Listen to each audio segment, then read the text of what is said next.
Buckingham Palace remains in full damage control mode after an explosive People magazine exposé publishing extremely private email correspondence between Prince Harry and former staff members. The detailed communications reveal the Duke of Sussex's fragile emotional state leading up to his controversial 40th birthday celebrations last year, providing an intimate glimpse into stresses culminating with his widely criticized Vegas resort blowout bash that left many questioning the once popular royal's judgment. According to the leaked documents, Harry endured mounting anxiety for months preceding his September 15th milestone occasioned by insecurities around public relevance and midlife uncertainties. His trepidations seemingly stemmed from turning 40, while still struggling establishing stable footing transitioning between military careers, fatherhood, and media entrepreneurship alongside wife Meghan Markle. At various points leading to his birthday, the Duke appears fixated over incessant British tabloid mockery portraying him as an entitled, limelight-chasing ginger dilettante play-acting through privileged midlife crises since abandoning royal family responsibilities alongside Meghan. Utter lies, of course, the whole pampered part at least. Harry apparently fired off in a late June email rant harping on the Daily Star and other outlets suggesting he'd become overly consumed exploring interests like elite polo clubs or boutique vinotherapy spas during his downtime periods in California. But the more they push this carefree champagne freeloader image, the more I can't shake worries resonating within. That my entire drive and determination somehow got debased into lapping shallower pleasures while forgetting bigger pictures. In another message chain around that time period captured Harry venting intense anxieties around turning 40 before accomplishing substantive philanthropic goals he'd envisioned completing at younger ages. He also confided profound fears that permanently breaking from the monarchy would brand him as an ungrateful flake squandering birthright privileges and associations.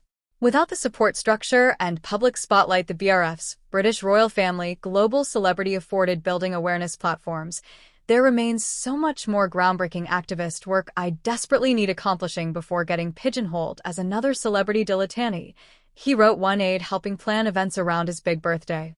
Every day away from the royal fold, I can't shake unnerving voices questioning if the public still considers my advocacy and humanity campaigns relevant. Throughout these newly surfaced internal dialogues, Harry appears almost obsessed, seeking validation, affirming esteem for his reformist visions.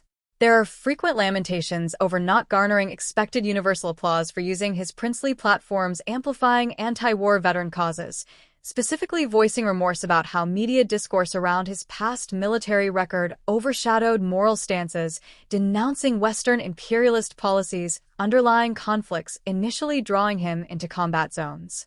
Did I somehow confuse my rejection of the firm's anachronistic norms as being synonymous with wholesale immunity from accountability reviewing the ethics and human costs fueling royal adventures? He agonized in one summer 2022 email. Perhaps at 40 I've arrived precisely where they always envisioned, a charlatan turned hypocrite musing philosophical awakenings from opulent bubbles too rarefied experiencing the carnage mankind inflicts upon itself.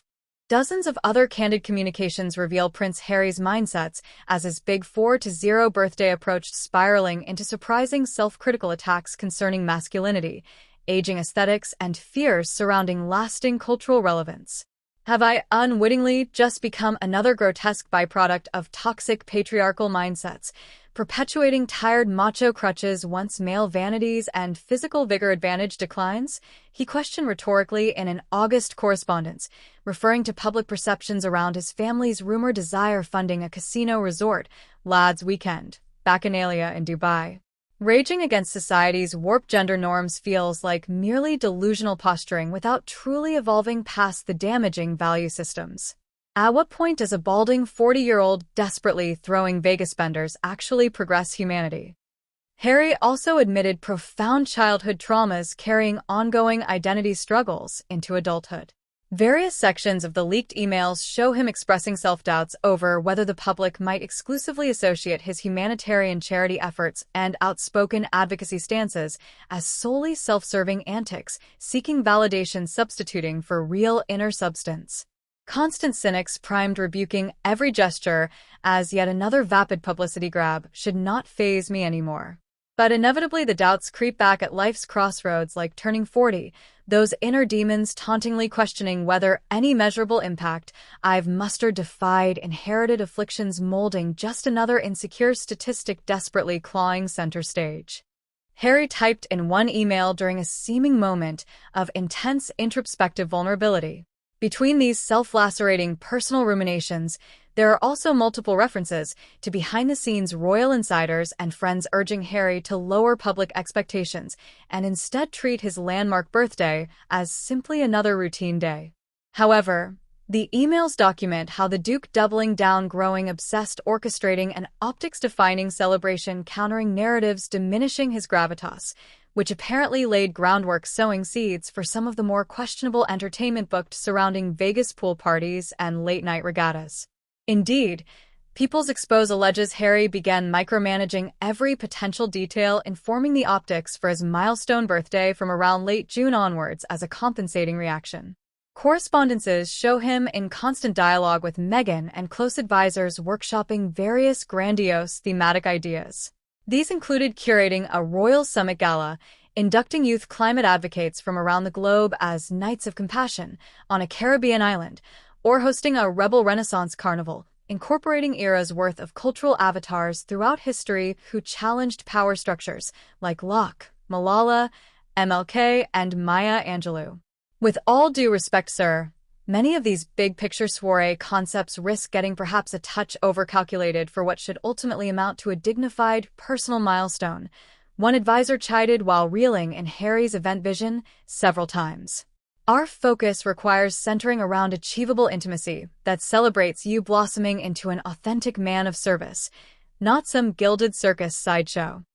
Multiple insider sources informed People that Harry's growing fixations with meticulously engineering a larger-than-life Vegas birthday extravaganza left former royal staffers at wits' end trying reeling in his indulgent excesses.